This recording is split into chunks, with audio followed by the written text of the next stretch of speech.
think I just fell in love with you. Bye. We're getting this one. Love that. I don't know if I've felt this happy in a really long time. I'm really scared. This guy, Tedros, is just, like, taking control of the house. Gun. I think you care way too much about what people think. You really believe that? Jocelyn, I'm throwing away the only song that's actually selling the tickets? It's fire. He's brainwashed her. Nobody fucking believes in you right now. Never trust a dude with a rat tail.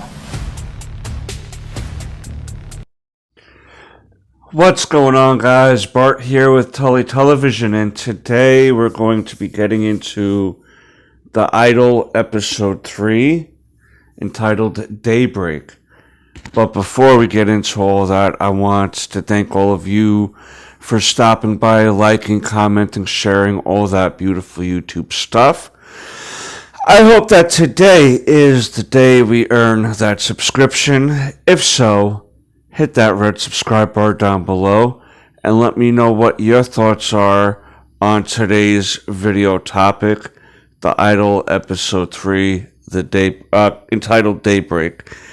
Directed by Sam Levinson, written by Sam Levinson and The Weeknd and Riza Fahim, Fahim. Sorry if I mispronounced your name. Unintentional, obviously. Starring The Weeknd as Tedros, Lily Rose Depp as Jocelyn, Susanna Sun as Chloe, the assistant best friend, Troye Sivan as Xander, like the creative guy, Hank Azaria as Chaim, Chaim, Divine Joy Randolph as Destiny, and Moses Somni as Isaac. Tedros has a couple other little lackeys that are staying with him at Jocelyn's place now. But I mean, they play kind of Isaac is kind of like has a little bit more lines and screen time, so to speak, than the other ones. He seems to be the more focused on him out of the group. But I'd have to say initially that this episode was definitely the best episode that they aired so far. The acting was better by The Weeknd. I find everyone's acting for the most part pretty decent. We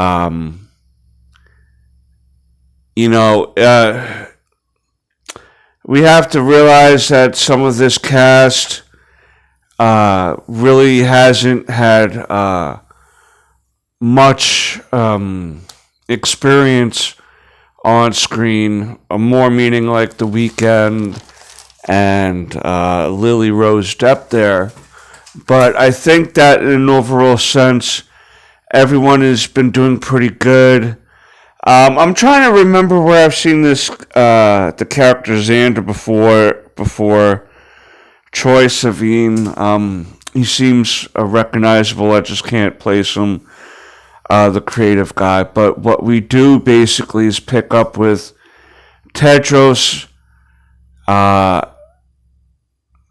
kind of overtaking the house now, and the assistant Chloe is becoming a little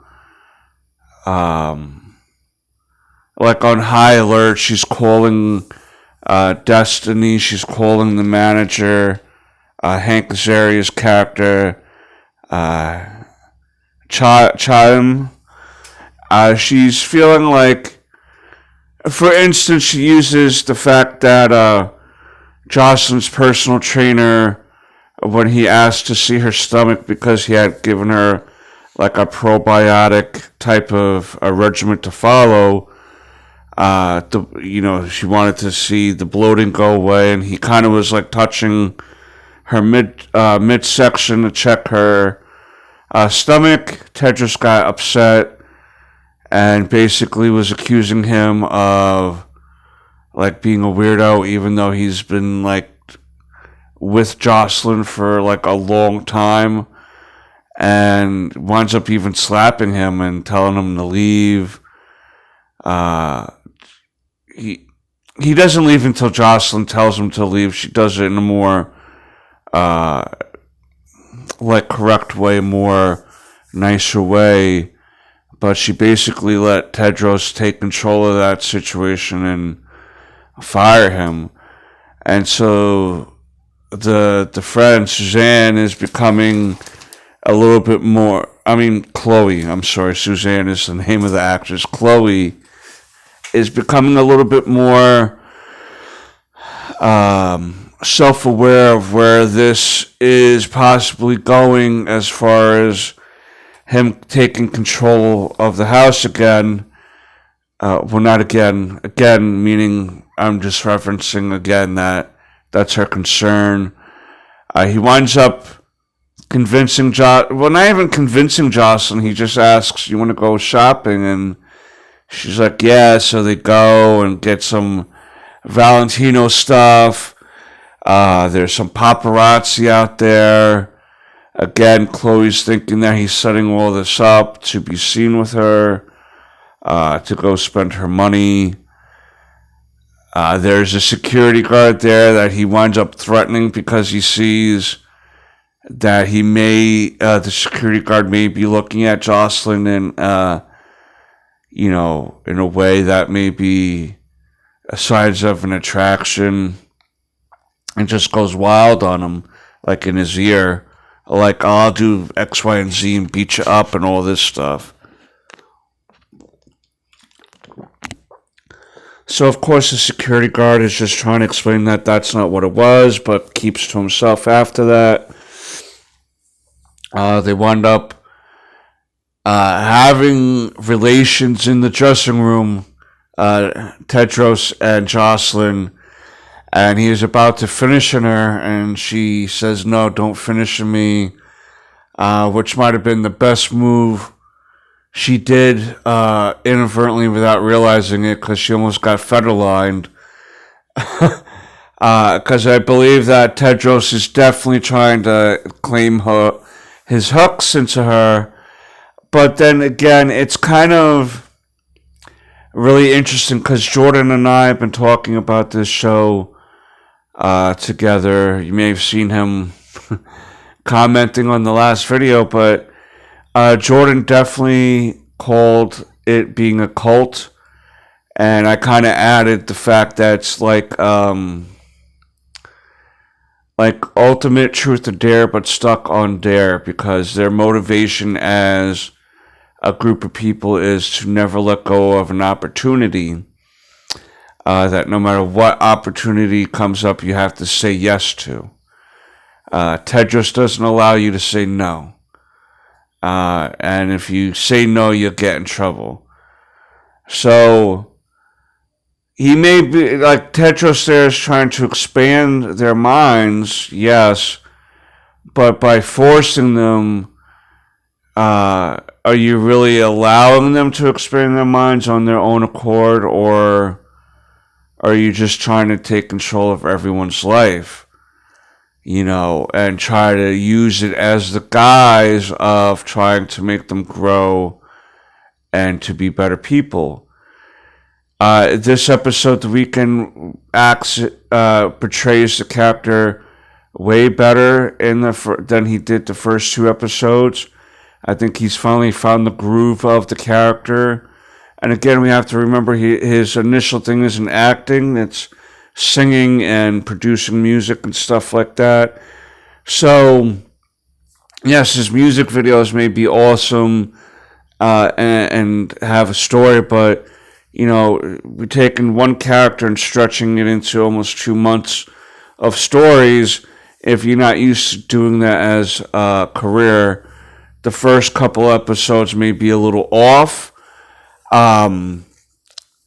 But I think he did a really great job so far, and I think this was his better performance in this episode for sure. we see basically like the Isaac and the other friends of Tedros were like in this little studio recording some lyrics that Isaac wanted to lay down. And that's how we found out about Tedros and his view on how he wants the group to be. Simply due to the fact of a singer who had lost his child at a young age, right? The child was 5, and he wrote this beautiful love song in remembrance of his son. And it wound up being one of the more beautiful pieces of music to be available at the ready for anyone to listen. And that wouldn't have happened unless his son had passed away at such an early age, leaving it to be such a tragedy. So in a messed up way, they believe that the tragedy is needed in order for the world to become a better place through music, through art, and these type of things. And Jocelyn doesn't agree initially, but we'll probably see over the next few episodes her agreeing more.